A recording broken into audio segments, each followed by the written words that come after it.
प्रसार भारती अभिलेखागार की प्रस्तुति सदाबहार सुनहरे दौर का अनमोल खजाना।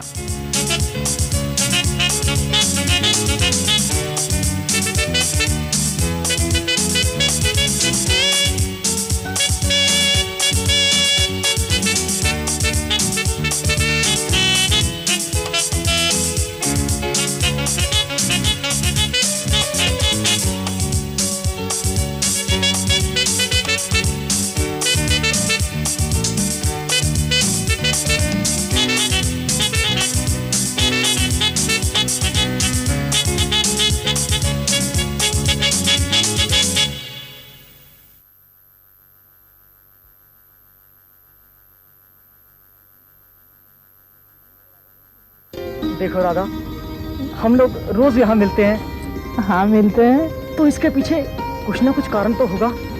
हाँ होगा। तुम दोनों ने प्रेम करने की अनुमति ले रखी है क्या? लेकिन कोतवाल साहब, हम दोनों एक दूसरे से प्रेम करते हैं। हम वो इंसान नहीं जो एक हीरे पर बिक जाएं। हमने तो सुना था कि तुम चावलों के व्यापारी हो, लेकिन तुम तो हीरे के व्यापारी निकले। मेरा तुम्हारा इन सभी मंत्रीगणों का एक ही कर्तव्य है, और वो है जनता की सेवा। अगर हम जनता से ही नहीं मिलेंगे तो फिर इस दरबार का, मेरा, तुम्हारा और इस राज्य का क्या महत्व है? मैं अपनी प्रेमिका के साथ शांति से वाटिका में बैठा था महाराज, मगर आपके कोतवाल ने मुझसे वहां बैठने का कर मांगा महाराज। आपके कोतवाल जी ने मुझे बहुत मारा और मेरी मुर्गियों को ले गया महाराज। मैं और मेरा परिवार किसी तरह भी जीवन यापन कर लेता था महाराज। पहला प्रश्न ये कि मुझे कौन सा काम इस वक्त करना चाहिए। दूसरा प्रश्न ये कि कौन सा काम पहले और कौन सा काम बाद में करना चाहिए। और तीसरा प्रश्न ये कि हम किस व्यक्ति को किस काम पर लगाएं कि राज्य का सारा काम सुचारू ढंग से चल सके। मेरा नाम शकुंतला है। हे देवी, मैं बहुत प्यासा हूं, क्या तुम मुझे थोड़ा जल दे सकती हो? हाँ।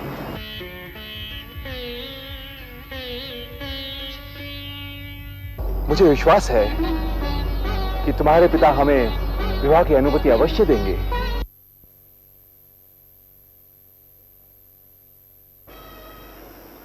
कोई है? कोई है अंदर? तुम आ गए राजन।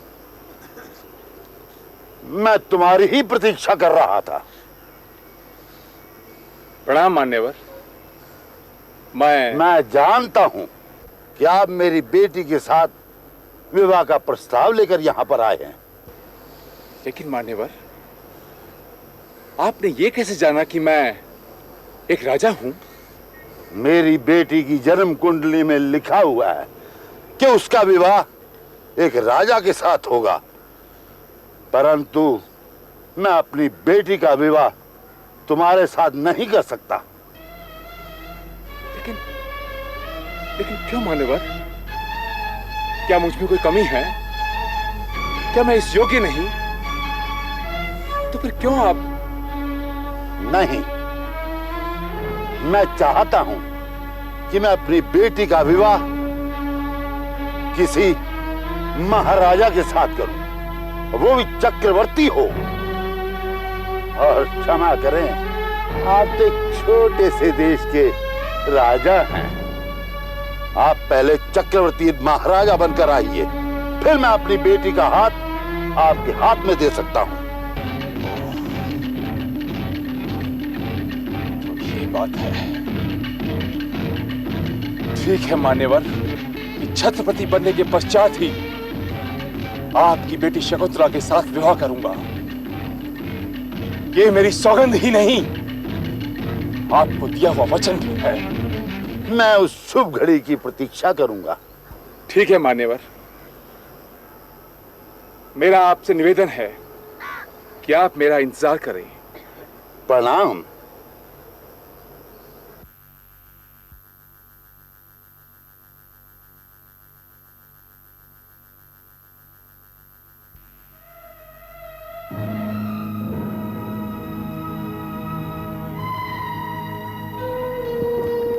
क्या हुआ राजन? मुझे माफ करना शकुंतला,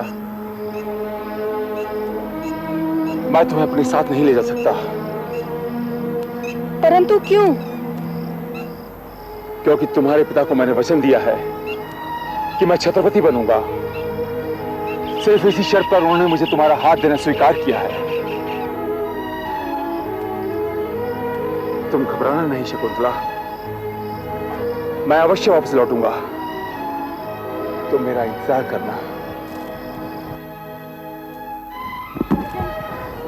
आप कहाँ जा रहे हैं? मुझे छोड़कर कहाँ जा रहे हैं राजन? शकुंतला, मैं अपना दिया हुआ वचन वापस नहीं ले सकता, चाहे मुझे इसके लिए अपने प्राण ही क्यों न देना पड़े। लेकिन मैं अवश्य वापस लौटूंगा छत्रपति बनकर। तुम मेरा इंतजार करोगी न शकुंतला? तुम मेरा इंतजार करोगी न शकुंतला? हाँ राजन, मैं आपका इंतजार करूंगी।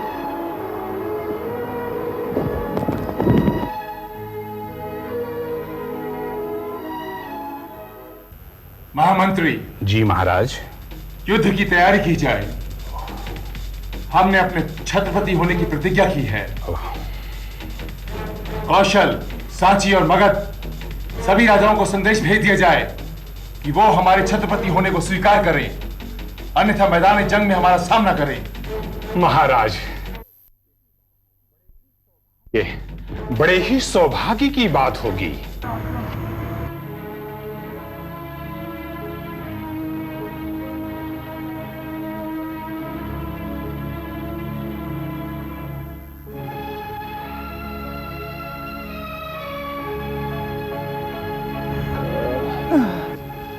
तुम कौन हो पुत्र? कुछ तो बोलो। चिंता नहीं, चिंता मत करो, निश्चिंत रहो, हम हैं तुम्हारे साथ। थोड़ा सा धैर्य रखो, आश्रम निकट आ चुका है। थोड़ा धैर्य रखो, बस हम आ गए, ये सामने रहा।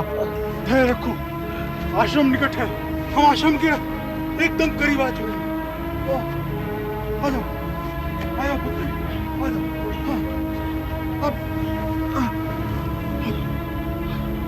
धैर्य रखो पुत्र, धैर्य रखो, धैर्य रखो।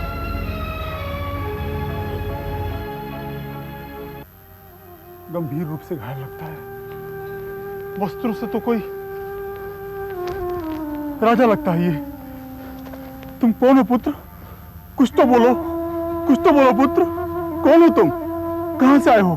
हाँ, तुम धैर्य रखो पुत्र, धैर्य रखो। तुम में अभी प्राण हैं, तुम में अभी प्राण हैं। मैं तुम्हें बचा लूंगा। हे प्रभु, इसके जीवन के लिए तो अमृत संजीवनी चाहिए। मैं ढूंढ के लाता हूं। कृपा करो प्रभु, कृपा करो, कृपा करो प्रभु। ओम नमः शिवाय, ओम नमः शिवाय, ओम नमः शिवाय। समय बहुत कम है प्रभु, मुझे उसे बचाना भी है प्रभु। कृपा प्रभु, कृपा। प्रभु, आप धन्य हैं प्रभु, आप धन्य हैं। आपकी लीला अपरंपार है। आप जिसे बचाना चाहें उसे कोई नहीं मार सकता प्रभु। आपको मेरा शत शत प्रणाम।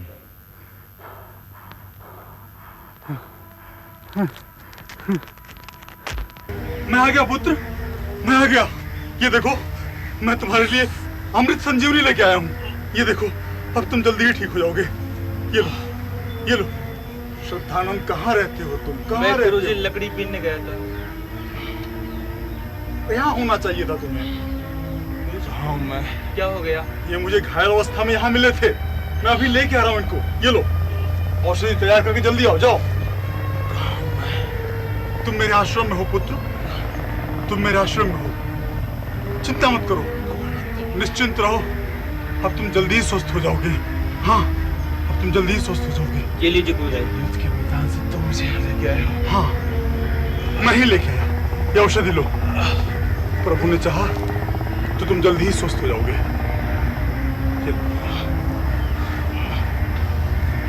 अब कैसा अनुभव कर रहे हो पुत्र? कैसा कैसा लग रहा है? मैं ठीक हूँ। ठीक है ठीक है, अधिक मत बोलो। तुम्हें विश्राम की आवश्यकता है। प्रभु ने चाहा तो कुछ ही दिनों में तुम एकदम स्वस्थ हो जाओगे। हाँ? श्रद्धानंद, तुम इनका जरा ध्यान रखो। जी मैं ध्यान साधना के लिए जा रहा हूँ। ठीक है। ठीक है?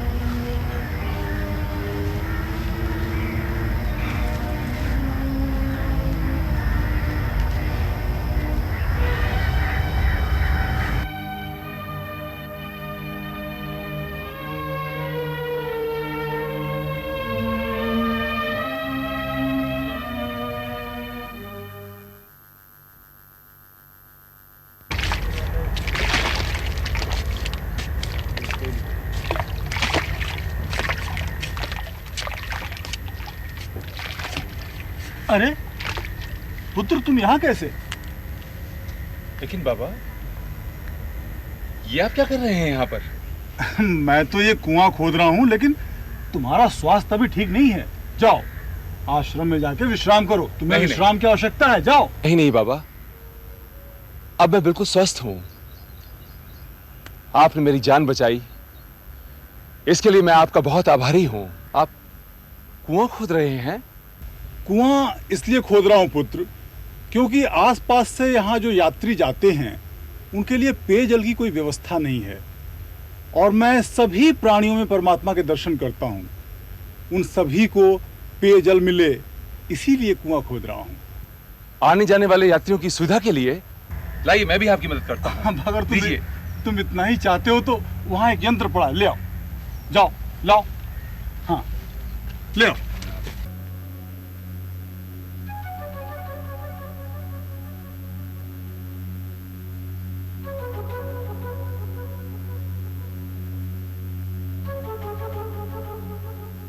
बाबा, आप तो सर्वज्ञानी हैं, सिद्ध पुरुष हैं। दरअसल युद्ध से पहले महल छोड़ते वक्त मेरे मन में बहुत से प्रश्न थे, जिनकी वजह से मैं बहुत परेशान था। आज तक मैं उन प्रश्नों का उत्तर नहीं ढूंढ सका, इसीलिए मैं सत्य की तलाश में निकल पड़ा, और तभी मेरी मुलाकात आपसे हुई। बाबा, क्या आप मेरे तीनों प्रश्नों के उत्तर दे सकते हैं, जिससे कि मेरा मनोबल बढ़ सके, मुझे शांति मिल सके? आप मेरा मार्गदर्शन कीजिए बाबा। अवश्य। यदि तुम्हारे मन में इतनी तीव्र जिज्ञासा है तो ऐसा कोई भी प्रश्न नहीं जिसका उत्तर तुम्हें मिल न सके। संसार में जिसने भी सत्य की खोज की है उसने पाया है, महात्मा बुद्ध ने पाया है, सबने पाया है। फिर तुम्हें क्यों नहीं मिलेगा?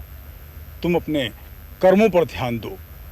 तुम्हें तुम्हारे प्रश्नों का उत्तर तुम्हारे कर्मों द्वारा ही मिलेगा। समझे पुत्र?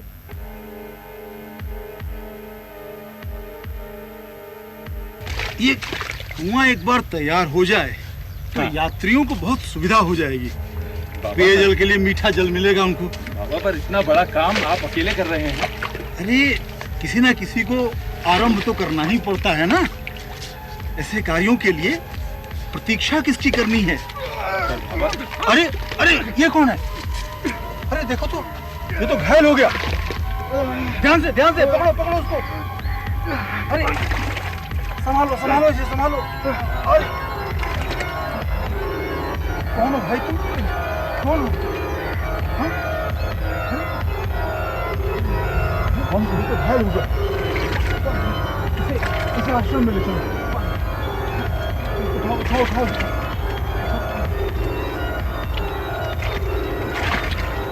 ले चलो।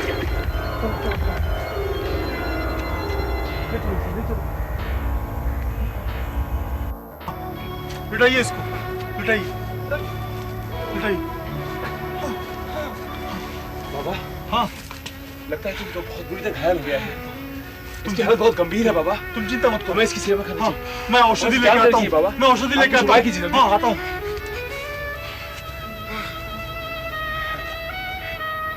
तुम घबराओ मत, तुम जल्दी ठीक हो जाओगे। अभी बाबा आते ही होंगे। ये लो पुत्र, इसे औषधि पिलाओ। लाओ बाबा लाओ। पिला दो इसको। थोड़ा और लो। हाँ पी चुका? बस प्रभु ने चाहा तो 2-4 दिनों में ये पूर्णतः स्वस्थ हो जाएगा। बाबा, हाँ, ये हमारे शत्रु देश का सैनिक है। शायद मेरी ही जान लेने आया था, लेकिन कहीं अपनी जान न गवा बैठे। नहीं नहीं, अब कैसे हो? ठीक हो बाबा, मैं इसकी सेवा करूंगा। इसकी सेवा करना मेरा कर्तव्य ही नहीं, मेरा धर्म भी है। तुम धन्य हो राजन। तुम्हारे मन में तुम्हारे शत्रु के प्रति भी इतना प्रेम, करुणा, दया सब कुछ है। ये देख के मुझे बड़ी प्रसन्नता हो रही है। एक राजा में कुशल प्रशासक होने के साथ साथ दया, करुणा, मानवता, इन सभी गुणों का होना आवश्यक होता है। तुम्हारा नाम, तुम्हारी कीर्ति 10 दिशाओं में गूंजे, यही मेरी कामना है। ईश्वर तुम्हारी रक्षा करें। आशीर्वाद है मेरा तुम्हें। बाबा, आपका आशीर्वाद मुझ पर रहे, इससे ज्यादा मुझे और कुछ नहीं चाहिए। मेरा आशीर्वाद और प्रभु की कृपा तुम पर सदैव बनी रहेगी। मैं जरा स्नान ध्यान करने जा रहा हूं, तब तक तुम इसका ध्यान रखो। ठीक है? ठीक है बाबा। ओम नमः शिवाय, ओम नमः शिवाय, ओम नमः शिवाय। जल्द ठीक हो जाओगे सैनिक, घबराओ मत। अब कैसे हो सैनिक? ठीक हो, लेकिन राजन, ये जानते हुए भी मैं आपको मारने आ रहा हूं, फिर भी आपने मेरे प्राणों की रक्षा करी। मुझे तुमसे कोई शिकायत नहीं है सैनिक। जो कुछ भी तुमने किया अपने देश के लिए किया। मैं जानता हूं कि तुम मुझे मारने आए थे, लेकिन अपने स्वार्थ के लिए नहीं, अपने देश के लिए। तुमने अपना कर्तव्य पूरा किया, मैं अपना कर्तव्य पूरा कर रहा हूं। हाँ राजन, मैं तो शत्रु का आदमी था, फिर भी आपने मेरी इतनी सेवा करी। आपने मेरे हाथों से एक घोर अपराध होने से बचा लिया। आप धन्य हैं, आप धन्य हैं राजन। मैं आज के बाद आपके साथ ही रहूंगा और जीवन भर आपकी सेवा करूंगा। अवश्य सैनिक, अवश्य। पहले तुम ठीक हो जाओ, मेरे साथ चलना तुम। अरे अरे, तुम दोनों ने तो मिलकर बहुत सारा कार्य पूर्ण कर दिया। आइए बाबा, आइए। नमस्कार। नमस्कार नमस्कार। तुम दोनों थक गए होगे, जाओ आश्रम जाओ, वहां कुछ जलपान करो और विश्राम करो। नहीं नहीं बाबा। और राजन, यदि तुम स्वस्थ हो और ऐसा तुम्हें लग रहा है कि तुम स्वस्थ हो, तो अपने राज्य में वापस जाओ और राज्यपाठ संभालो अपना। नहीं बाबा, ये मेरे लिए नामुमकिन है। मैं सत्य की खोज में और अपने तीनों प्रश्नों के उत्तरों के लिए महल से बाहर निकला था। रास्ते में मेरी मुलाकात शकुंतला से हुई। उसके पिता ने मुझसे छत्रपति बनने की प्रतिज्ञा ली और मैं छत्रपति बनने निकल पड़ा। मैंने बहुत से देशों पर विजय पाई और अंत में घायल होकर यहां आ गया। अब मैं बिना अपने प्रश्नों को जाने या उनकी बिना खोज किए मैं यहां से नहीं जा सकता। राजन, क्या तुम अभी भी यही कहोगे कि तुम्हें तुम्हारे तीनों प्रश्नों का उत्तर नहीं मिला? नहीं बाबा, अभी तक नहीं ढूंढ पाया मैं उन तीनों प्रश्नों के उत्तर। जबकि मैं ये समझता हूं कि तुम्हें तुम्हारे कर्मों द्वारा ही तुम्हारे तीनों प्रश्नों का उत्तर मिल चुका है। वो कैसे? तो सुनो, तुम्हारा पहला प्रश्न है कि अपने कार्य की पूर्ति के लिए किन व्यक्तियों का चयन किया जाए। देखो पुत्र, इस जंगल में इस शत्रु के सैनिक ने तुम्हारे ऊपर आक्रमण किया और स्वयं घायल हो गया, किंतु तुमने अपने सद्व्यवहार से इसका हृदय जीत लिया और अब यही व्यक्ति तुम्हारे कार्य में सहायक है, ये कुआं खुदवा रहा है। तो पुत्र, जिस तरह परिस्थितियों पर मनुष्य का कोई वश नहीं है, उसी प्रकार हमारे आसपास कैसे व्यक्ति हैं, इस पर भी हमारा कोई अधिकार नहीं होता। ये हमारे ऊपर निर्भर करता है कि हम अपने व्यवहार से, अपने सद्व्यवहार से उनका हृदय जीतें और अपने कार्य की पूर्ति में उन्हें सहभागी बनाएं। समझे? तुम्हारा दूसरा प्रश्न है कि कौन सा कार्य कब किया जाना चाहिए। तो पुत्र, जब हम ये कुआं खोद रहे थे, ये सैनिक तुम पर आक्रमण किया और घायल हो गया।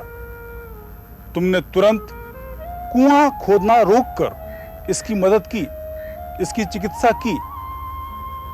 तो पुत्र, जिससे किसी की भलाई हो, जिससे मानवता की भलाई हो, वही कार्य पहले किया जाना चाहिए, उसी कार्य को प्राथमिकता देनी चाहिए। और तुम्हारा तीसरा प्रश्न समय के संबंध में है। तो इसके संबंध में मैं इतना ही कहूंगा कि जो अतीत हो गया उस पर हमारा कोई वश नहीं है।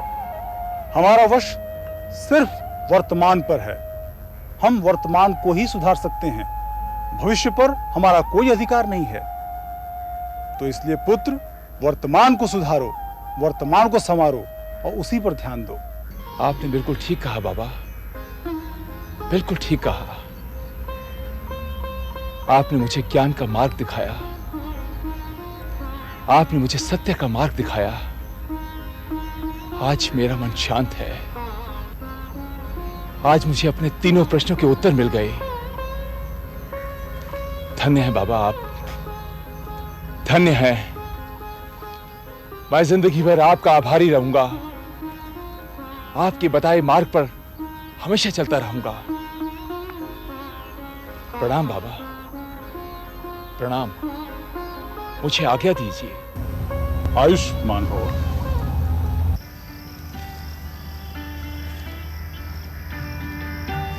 शकुंतला, शकुंतला। राजन, राजन आप आ गए। मैं आपकी कब से प्रतीक्षा कर रही थी राजन। हाँ शकुंतला, मैं वापस आ गया। मैं छत्रपति बनकर वापस आ गया। छत्रपति राजन? हाँ, मैंने तुम्हारे पिता को दिया हुआ वचन पूरा किया। आज मैं छत्रपति बन गया। शकुंतला, चलो अब हम तुम्हारे पिताजी से आज्ञा लेते हैं। परंतु राजन, पिताजी तो आपकी प्रतीक्षा कर स्वर्ग से धार गए। क्या कहा? पिताजी स्वर्ग से धार गए? ओह,